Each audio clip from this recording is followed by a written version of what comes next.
The morning arrived like a quiet storm.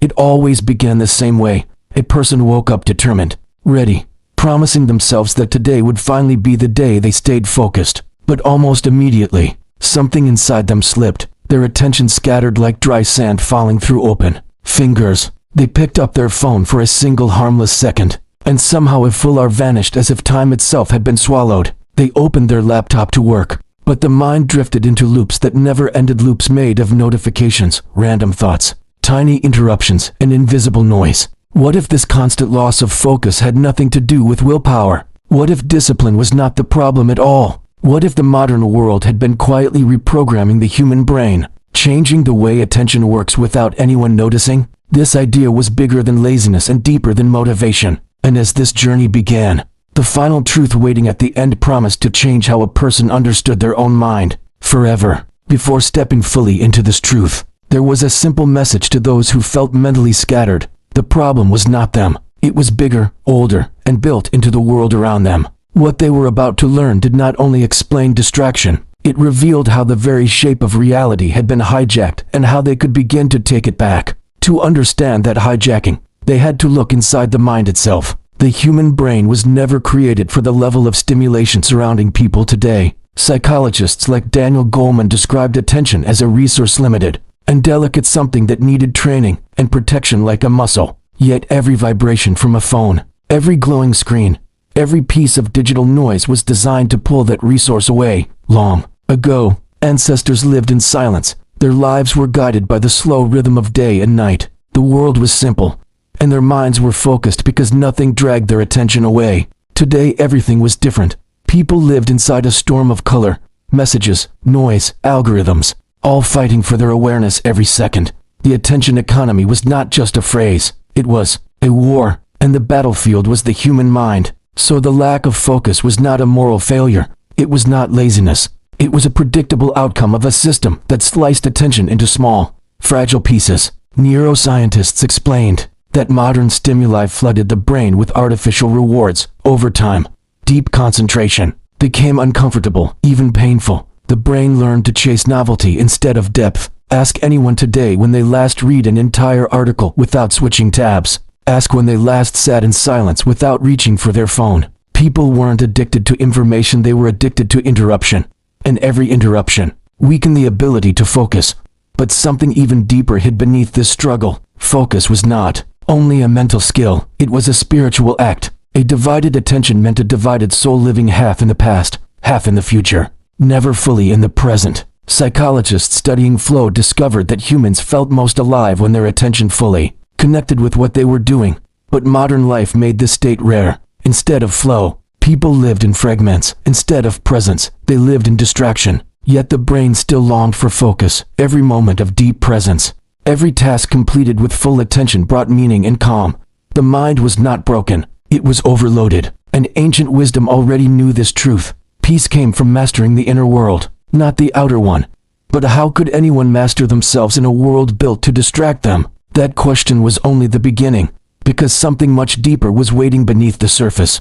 As the journey continued, a deeper layer slowly revealed itself, one that had nothing to do with phones or technology alone. It became clear that distraction did not only happen when the world was loud, it often appeared when the world went quiet. The human mind tended to wander most, not during chaos, but during discomfort. Whenever silence arrived, something inside began to rise. Restlessness, anxiety, loneliness, hidden fears. The mind sensed these emotions and quickly escaped into stimulation, trying to avoid the truth living beneath the surface. This meant distraction was not just the theft of focus, it was a shield, a quiet way of running from the self. Carl Jung once explained that people would do almost anything to avoid facing their own souls. That idea captured the entire modern condition. When a person sat down to work, think, or simply be still, inner feelings they had ignored began to appear, feelings they did not want to meet. So instead of confronting them, the mind reached for something fast, shallow, and numbing. A swipe, a notification, a new tab, something to break the tension inside. This was why willpower could never fix the problem. No one could fight distraction while also using distraction to avoid their own emotions. The issue was not a lack of strength, it was a lack of peace. And peace began only when a person stopped running from themselves. Modern life made this running easy. Society praised movement and productivity, but feared introspection. People were taught to optimize everything: work, diet, habits, but never taught how to simply exist with their emotions. Without a clear sense of meaning, the mind searched for tiny hits of pleasure to fill the emptiness. The phone became a tool of escape, a pacifier for emotional hunger. Ask anyone to remember the last time they felt completely immersed in something without force, without pressure, just naturally drawn into it.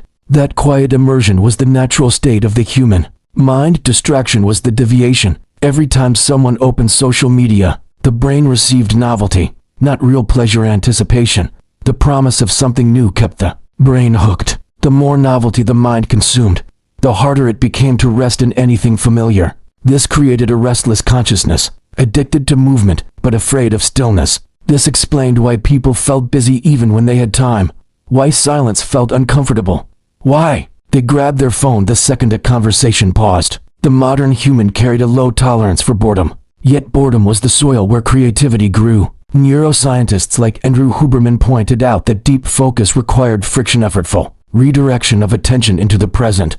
But if the mind had been trained to avoid friction, it could no longer access depth. So the path forward began not with discipline, but with awareness. Someone had to ask themselves, what am I avoiding each time I reach for distraction? What emotion hides behind that impulse? Fear of failure, fear of emptiness, fear of my own thoughts. Philosopher Alan Watts compared the mind to a monkey jumping from branch to branch, never still. But he also said peace came not from freezing the monkey, but from understanding its movement. When a person began observing their mind instead of fighting it, something shifted. Distraction lost some of its power. They became the observer instead of the prisoner. Focus was not forced. It arose naturally when inner conflict softened. Every moment spent resisting the urge to escape strengthened the soul's capacity to face truth. Yet there was another layer even more hidden, one most people never noticed. A layer not born from emotions, but from systems designed around those emotions. Because the modern environment did not just allow distraction, it engineered it. And this realization opened the door to a truth far more unsettling. By now, the truth was clearer. Distraction was not a simple habit and not a weakness. It was the result of internal tension and emotional avoidance. But something even more unsettling waited beneath those layers. The inability to focus was not just a side effect of technology. In many ways, it was the intention behind it. The modern world had been carefully engineered to fragment the human mind. Every sound, every vibration, every blinking icon was designed to whisper the same message. Do not look inward, look here. The philosopher Herbert Simon once said that a wealth of information creates a poverty of attention. When the internet first appeared, it promised endless knowledge, but over the years it transformed into the largest marketplace for attention in human history. Every app, every website, every piece of digital design fought for one thing first: not money, but a person's gaze. Because once they had the gaze, the emotions and the behavior followed. Former design experts like Tristan Harris revealed that digital platforms were not neutral.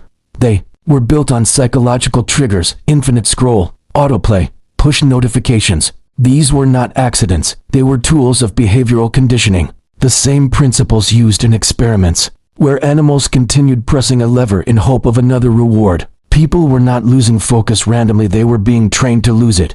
Human attention was like a candle flame, steady, warm, singular, but dozens of invisible hands pulled at that flame, bending it toward whatever system wanted it next. The attention economy did not care whether someone felt fulfilled. It cared only that they stayed engaged. Every click, every pause, every moment lost to distraction became data. That data became profit. Over time, distraction shaped something deeper than habits. It shaped identity. Algorithms learned a person's fears, desires, insecurities, and then fed them back in stronger forms. The result was a mind whose attention was no longer guided by its own values, but by predictions made by machines. This explained why focus felt like a battle. It was not just a struggle against impulses, but against entire architectures built to influence thought. Psychologist B.F. Skinner demonstrated that variable reward, unpredictable reward, created the strongest behavioral pull. This same mechanism drove gambling systems, and it powered digital notifications. People were not addicted to content. They were addicted to possibility, to the unknown that waited behind the screen. So the question emerged: how much of what a person believed, feared, or wanted came from their own mind, and how much was planted by this environment? If someone could no longer focus, they did not just lose productivity, They lost control over their mental direction. But this realization also carried a seed of awakening, because once a person saw the mechanism clearly, its power began to weaken. Awareness broke the trance. As philosopher Jiddu Krishnamurti said, to be aware was to be awake, and to be awake was to be alive. Awareness was not passive. It was the act of reclaiming one's consciousness from systems built to shape it. The great paradox of modern life was that the tools meant to connect people had left them isolated inside themselves. They searched for belonging but sank into loneliness. They searched for meaning, but drowned in noise.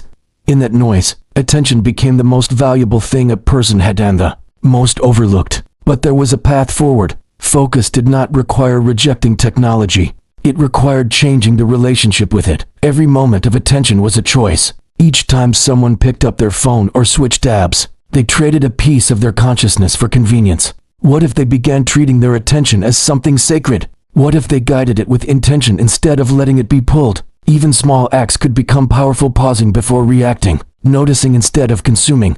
This was the beginning of self-mastery. As Epictetus said, freedom was not the absence of control, but the mastery of the self. In a world manipulating impulses, self-mastery became an act of rebellion. Focus became defiance. But the deepest truth waited at the end of all these discoveries. Focus was not just mental, it was existential. It shaped how a person lived, how they connected, how they experienced reality. Attention was the bridge between the inner world and the outer one. Whatever held someone's attention held their life. And when a person finally reclaimed their attention, something powerful happened. They reclaimed themselves. As William James taught, a person's experience was whatever they agreed to attend to. That truth never changed. Life always became whatever the mind focused on. So in the end, the choice was simple and powerful. Choose presence, choose depth, choose stillness. Choose to live fully here, now, because mastering focus was not the art of productivity. It was the art of being human.